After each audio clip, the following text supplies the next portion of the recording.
What is in my eyeball? There's something in my eyeball.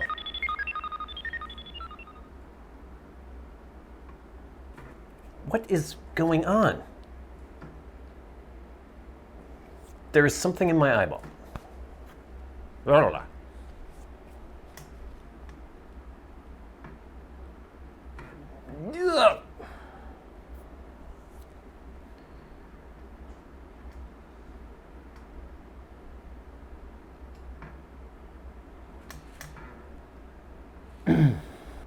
Hello, welcome once again to Stuff and Things, where I like to talk about stuff and occasionally even things. I'm your good friend Bradley, and today is a very pleasant Sunday Stuff and Things. We will, of course, be getting to a reading from the world's worst ever fantasy novella, The Eye of Argon by Jim Theis. We'll talk a little bit about what I've been working on. We will talk about a viewer and Patreon supporter who needs your support. We will be talking a little bit more about Verge Engine Overdrive. I've been sampling this throughout the week. I did another stupid thing. We'll talk about that a little bit too. And then we'll have a lot of your feedback from last week's episode in a very special hashtag askstuffandthings. But first, as I mentioned, it is time for a reading from The Eye of Argon by Jim Theis.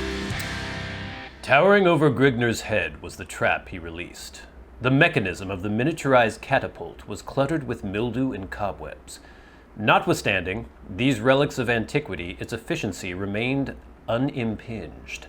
To the right of the trap wound a short stairway through a recess in the ceiling, a concealed entrance leading to the mausoleum for which the catapult had obviously been erected as a silent, relentless guardian. Climbing up the side of the device, Grigner set to the task of resetting its mechanism. In the event that a search was organized, it would prove well to leave no evidence of his presence open to wandering eyes. Besides, it might even serve to dwindle the size of an opposing force. Descending from his perch, Grigner was startled by a faintly muffled scream of horrified desperation. His hair prickled yakishly in disorganized clumps along his scalp as a cold danced along the length of his spinal cord. Is he finally going to meet the wench? No mortal barrier, human or otherwise, was capable of arousing the numbing sensation of fear inside of Grigner's smoldering soul. However, he was overwrought by the forces of the barbarian's instinctive fear of the supernatural. His mighty thews had already served to adequately conquer any tangible foe, but the intangible was something distant and terrible. Dim, horrifying tales passed by word of mouth over glimmering campfires and skins of wine had more than once served the purpose of chilling the marrowed core of his sturdy-limbed bones. Yet, the scream contained a strangely human quality, unlike that which Grigner imagined would come from the lungs of a demon or spirit, making Grigner take short, nervous strides, advancing to the sarcophagus from which the sound was issuing. Clenching his teeth in an attempt to steel his jangled nerves, Grigner slid the engraved slab from the vault with a sharp rasp of grinding stone. Another long, drawn cry of terror-infested anguish, we need a hyphen there, met the barbarian, soaring like the shrill piping of a demented banshee, piercing the inner fibers of his superstitious brain with primitive dread and awe. Stooping over to espy the tomb's contents, the glittering Ecordion's nostrils were singed by the scorching aroma of a moldering corpse, long shut up and fermenting, the same putrid scent which permeated the entire chamber, though multiplied to a much more concentrated dosage. The shriveled, leathery packet of crumbling bones and dried, flacking flesh offered no resistance, but remained in a fixed position of perpetual vigilance, watching over its dim abode from hollow, gaping sockets. The tortured cries were not coming from the tomb, but from some hidden depth below. Pulling the reeking corpse from its resting place, Grigner tossed it to the floor in a broken, mangled heap. Upon one side of the crypt's bottom was attached a series of tiny hinges, while running parallel along the opposite side of a convex railing-like protuberance, laid so as to appear as a part of the inner surface of the sarcophagus. Raising the slab upon its bronze hinges, long removed from the gaze of human eyes, Grigner perceived a scene which caused his blood to smolder, not unlike bubbling molten lava. Directly below him, a whimpering female lay stretched upon a smooth-surfaced marble altar.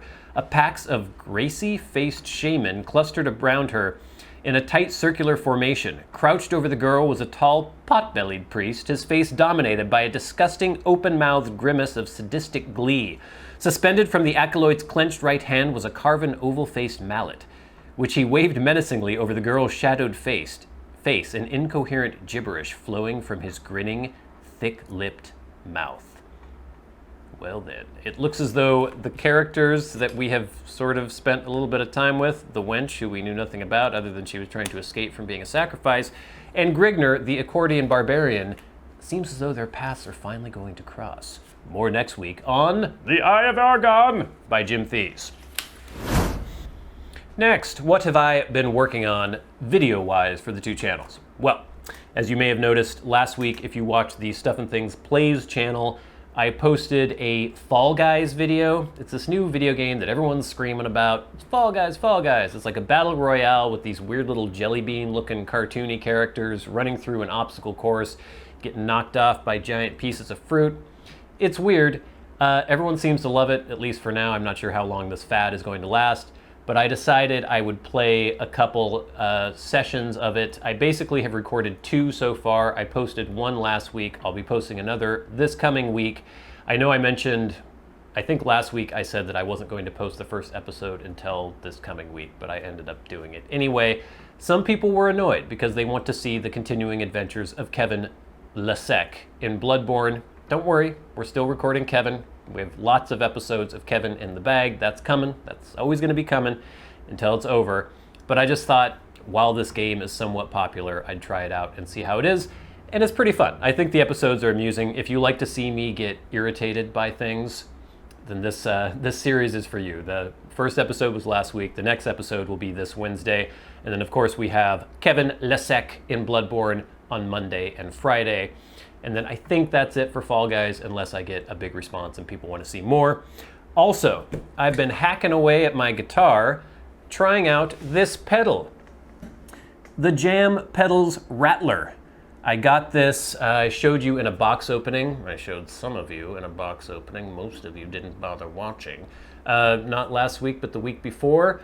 This was a pedal that I got along with another pedal by Jam Pedals from Greece. I was super excited about them. I've been trying them out. I love them. I think they're fantastic. I didn't get them for free, by the way. They weren't sent to me for free by Jam Pedals. I paid for them, but I did get a nice deal on them. They gave me a good discount.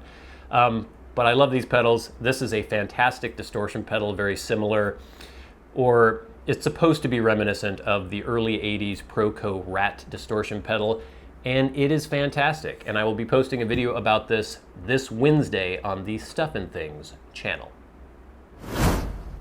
Now, I just want to take a brief moment to mention something. I believe I mentioned a little bit about this last week, but our good friend Peter, and especially my good friend Peter Straub, has been going through some pretty severe medical issues, and I've been trying to get a hold of him. I actually heard from his wife finally, but I haven't been able to talk to him recently, and I don't know what I want to say here other than if you follow him on social media or you have access to his social media, it might be nice to give him a little bit of support, show him that we're thinking about him and that we're hoping that he pulls through and everything goes okay for him. I don't want to get into it too deeply. I don't really know, since I haven't been able to talk to him, whether or not he wants people, knowing about all the intricacies of his medical issues. Suffice to say, he's a great guy. He's been a supporter of this channel for a very long time. He's an amazing author, and maybe a little bit of support shown from even complete strangers would help him and show him that we're thinking of him and we're pulling for him. So if you follow him on any social media. I think he comments on YouTube videos, or he has commented on my YouTube videos in the past, so maybe even via his YouTube profile, perhaps you could, drop him a line. I'm not sure, but I'm sure he would appreciate it. I am still trying out Ken Byron Ventures' Verge Engine Overdrive. This is a weird one for me, gang. And actually, I don't actually have it in my pipe right now. I have a little bit of Peterson Elizabethan mixture. Oh yes, the classic.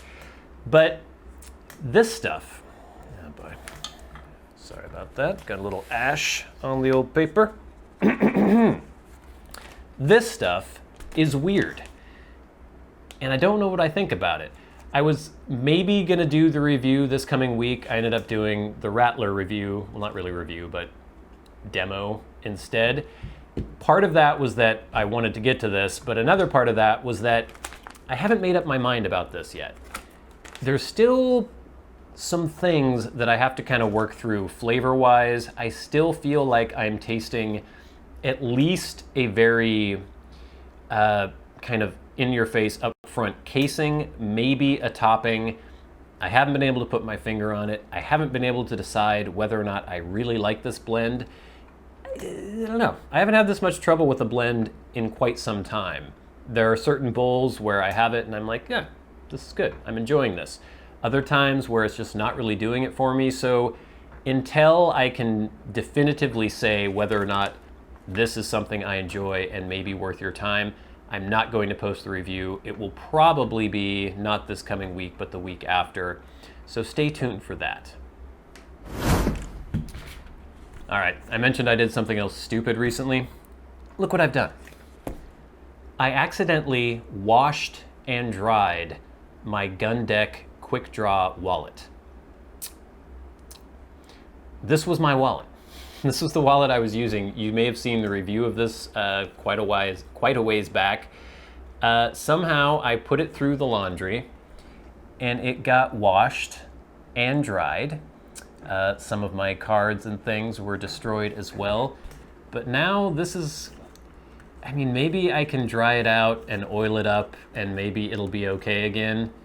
This is Horween Chrome XL, I believe. So it's a leather that's supposed to be impregnated with a lot of oil. So maybe I can get this okay again. Right now it's still kind of damp and it's very rigid and weird feeling. But I'll keep you updated on that. This would be a good stress test, I guess, for a wallet like this. If I can wash it, put it through an entire wash cycle and an entire like heavy dry cycle, and then oil it up and it'll still be fine, that would be a great stress test for a wallet. So we shall see. In the meantime, I'm going to be switching to another wallet, but we haven't reviewed any leather goods in quite some time, so maybe I'll do a little update video on this wallet if I can get it back to looking and working okay. Kind of annoyed at myself. And finally, last week I brought something up that I was not proud of. I showed you what I had done. It was my attempt at a mea culpa, showing you that I was sorry and hoping that most of you would still be supportive of me. Obviously, I didn't learn anything from that incident because basically I did it again.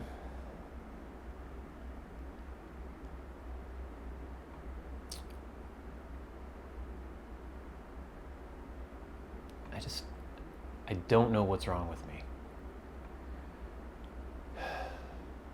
But many of you responded to that video. You left comments on the video, and for this week, instead of the typical hashtag #AskStuffandThings, where if you have a question for me and you would like me to answer it on the Sunday Stuff and Things, you can tweet at @SATBradley with the hashtag #AskStuffandThings. Please send your questions in.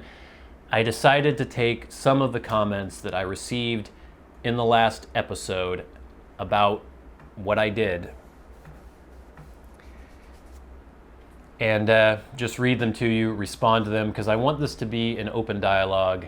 I'm really sorry about what I've done, and I want to make sure that you guys know that and you can see that I am trying to work with you and make sure that this is not going to become like some big wall between us, you know? So here we go. Let me just go through some of these comments. I'll try to answer them and we can move forward, move past this, hopefully. First, from Christian Rogers. Christian says, me, I'm sure it's fine. Don't be so dramatic. Bradley, shows haircut. Me, cancel, cancel, forever! Yeah, I mean, I understand why you would feel that way. All I can say is I'm sorry. And I appreciate if you're still watching, I really appreciate it. Next from Michael Sames, you look great. Now take the guard off the clippers and shave it down nearly to the skin. That will look even better. If you don't like it, it will grow back in a week or so. I did this about 3 months ago. Well, thank you, Michael. I appreciate you trying to tell me that I look great. I know that you're just trying to make me feel better. I appreciate that. This is from Big Earn Bladesmith. LOL, nice. I see what you did there talking about overhyping things and your hair. LOL, you look fine. I don't know what you mean about the overhyping thing. Yeah, I'm not sure, but thank you. Next from Jeff Smith. So Bradley, what did Mrs. SAT have to say about what's under the cap? She was shocked, really, and I don't blame her. And we've had to have some really long discussions about this and what it means going forward and how she's going to look at me as a human being and as a partner. There's some work to do. Next, from Steve Spent, and the Oscar goes to LOL, good one, Bradley. Yeah, I don't get that. From Jason Kelsey, LOL, take the rest of the hair off. Once you go bald, you will never go back. You know, I don't know if people are just being facetious or maybe they're trying to make light of it to make me feel better or something, but I don't know, it seems kind of insensitive to say, you know, you did something horrible, why don't you double down on it? I don't really get where that comes from, but, you know, thank you. This is from 3.14159265, Piper, the Pied Piper. You shaved your head, so what? As if we care. Again, I appreciate the fact that you're trying to make it seem as though it's not a big deal. Thank you. From Blackadder665, the only thing wrong with your shaved head is that it's not shaved enough. Make it shorter, it'll suit you. Again, I don't know if people are being sarcastic, but that just doesn't make any sense to me. It seems very strange. From Matthew Peering, and here I thought you were going to confess to screwing the pooch, literally. From the US Piper, LOL man, that's far from the worst hair choice you've ever made. I've seen other videos. Thumbs up.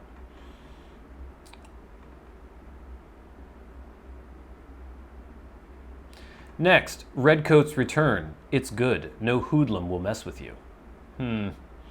I guess what you're trying to say there is that maybe I look tougher or something, but I don't think that's the point. I mean, I guess you could do something horrible and then try to look for some sort of positive to it, but I think that's reaching quite a bit. But thank you. Dorian Philotheatus. Head shavers of the world unite. You have nothing to lose but your locks. See, again, like this idea that there should be some sort of camaraderie or something for people to join together who do horrible things. I don't know how I feel about that. Next, Chili Wonka. I thought you were going to say you pummeled a homeless man. Hair looks good. Thank you. It doesn't. I know you're just trying to make me feel better, but thank you. And I would never pummel a homeless man. The Joe Don Baker fan. I've been shaving my head since high school. It's great. Welcome to the club. Why would you admit that in a public forum like this? That just seems crazy to me. I mean, I know I did, but I just felt like I couldn't hide that from you, from all of you out there, but Joe, come on, man. Next, from 3-1 Plemoni. Hi, Bradley. I can't sympathize more because recently and for the first time in my life, I've shaven my head repeatedly. I mean the real thing. Fully naked scalp. I'd recommend you to try it. It's got unexpected sensorial consequences. Hard sunlight exposure, the touch of relatives' hands on the bald head, the feel of a pillow. Suddenly these simple things get... Okay, this is just... I'm sorry. Okay. Jake, unforgivable. I can understand you saying that. All I can do is just say, again, I'm sorry. BKFW000, the COVID cut. Check out Jack Black's latest video. I'm not sure what you mean by that. I maybe assume that Jack Black did something like this as well. If that's the case, that's probably the end of him. I know that you guys are a lot more forgiving than a lot of people out there would be on social media, so I really appreciate that. Sam I am, good God. Yeah. Red Devil 2579, ha ha ha ha, dude. I think it actually looks better. I guess you're just trying to make me feel better, but thank you. Manxkin, what the heck? I know. Jason Hunt, I don't think the buzz look is for you, Bradley. Your hairline is giving me more of a bald pate vibe. So yes, as others have mentioned, you should go Telly Savalas. I think it would look fetching. Again, I don't think doubling down on a transgression is the way out of it. You know, I wanted to show everybody what I had done and discuss it openly in this forum, but it's like, oh, you've decided to take heroin. Why don't you just take all the drugs now? Like that, I don't think that's the right way to go about things. Next, from Ted Wilderotter. I shaved my head to support you. Ted, I hope you're joking. I really hope you're joking. From Northwoods Piper. That took an immense amount of courage to come clean like that. I don't know if that's a pun. You may lose some followers as a result, but in my opinion, they weren't true SAT fans to begin with. Your loyal fans forgive you. Well, I really appreciate that. Thank you. I don't know that I could hold it against anyone for deciding that they can't support me anymore after what I've done. Michael Delgado, reading the comments prior to the big reveal, I actually thought you shaved your head. Again, I guess you're just trying to minimize this, and I guess I appreciate that, but you know, it was a big deal. It's a very big deal. Kyle Whitmore, I knew it was going to be a joke. Again, I don't get that. John Smith, the hair looks fine, Brad. Thank you. I know you're just saying that. Wood and Wire Piper, I don't know if I can keep watching now. I can't believe you shaved your head. I'm so shocked and appalled by what you've done. What the hell, man? That's way worse than I thought you were going to say, than what I thought you were going to say. I know. I'm really sorry that I let you down and so many other people down. Myself, you know. Chad Curtis, it's a good look. Okay, yeah. Graham, we hair shavers should band together and form a global movement. Now this is creepy. As though it's some sort of like weird cult or terrorist cell or something. Like I'm not into that. Tim G, your head is not shaved. Very short cut, but not shaved. I guess we're getting kind of into semantics here, but again, I think you're trying to minimize things, and I think you're doing that for my benefit, so thank you. Boris the Piper, haha, hair looks good. I've shaven mine for 25 years. I don't know what's wrong with people. This is so weird. Douglas Pack, sometimes you just have to start over. You don't make a mistake. You didn't make a mistake. It's refreshing. Owen Johnson, that's not shaved. I shave my dome because I have a receding hairline. I embrace it instead of hiding it. Okay, again, I don't know if you're being sarcastic or not. I hope so. Barry August, I always thought you were bald.